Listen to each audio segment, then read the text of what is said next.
Hello বন্ধুরা, good evening. আর এই যে দেখছো যে এটা কিন্তু আমার অফিস, মানে আমার অফিস নয়, আমি এই অফিসে কাজ করি। তো আজ আমরা বেরিয়ে পড়লাম, আমি প্লাস আমার দাদা ভাই দুজনে মিলে বেরিয়ে পড়লাম। ফুচকা তো খাবোই, মানে সঙ্গে আর কি খাবো জানি না, মানে সেরকম কোনো প্ল্যানই নেই, কারণ দাদা ভাই না আমাকে না বলে বেরিয়ে যাচ্ছিলো। আর আমি যখনই জানতে পারলাম দরজার কাছে এসে দৌড়ে বললাম, দাদা ভাই কোথায় যাচ্ছ বলে আমি একদম কান্না শুরু করে দিই।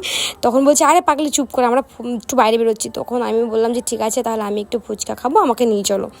তো দাদা বলছে ঠিক আছে চল, কান্নাকাটি করিস না, নিয়ে চলো। আর বাইক থেকে নামতে গিয়ে পচা বেগুনের উপরে আমি পুরো পা দিয়ে ফেলেছি। ছি গাইস, কি বলবো, যাই হোক, ওটা না দেখে হয়ে গেছে। আর দেখো ফুচকাগুলো সাইজ দেখো, আর যা লাল লাল না, দেখে আমার জিভে জল চলে আসছিলো। আমিও দাদাভাইকে বলছি, তুমি আমাকে রেখে চলে আসছিলো, তুমি এত বাজে। আমি একটু দাদাভাইকে উল্টো পাল্টা বলে দিলাম। তো যাই না, আমার তো দেখেই জিভে জল চলে আসছে, কি বলবো গাইস, ওয়াও, জাস্ট কি বলবো। আমি তো খেতে শুরু করছি, খাওয়ার পরে যেমন কালার তেমন স্বাদ। উফ, জলটা দেখো, তেঁতুল জল।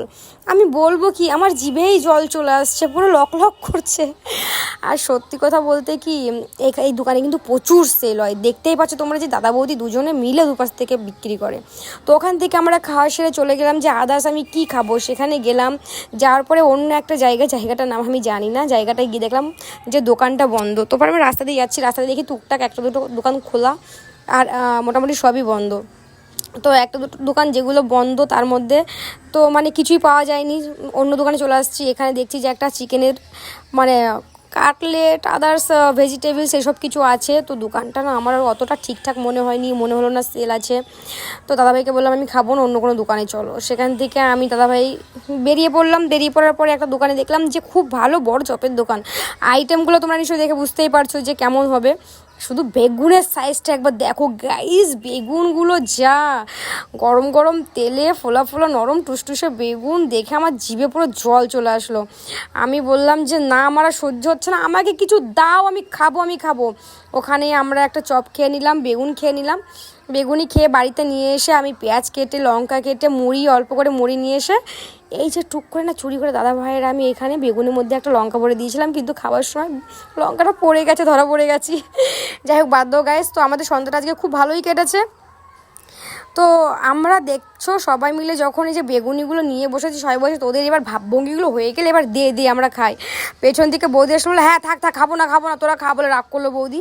তো বৌদি বললো না, তোমাকে না নিয়ে খাই, আমরা একটু ভিডিও বানাচ্ছিলাম, আসো বসো আমাদের সঙ্গে অংশগ্রহণ করো।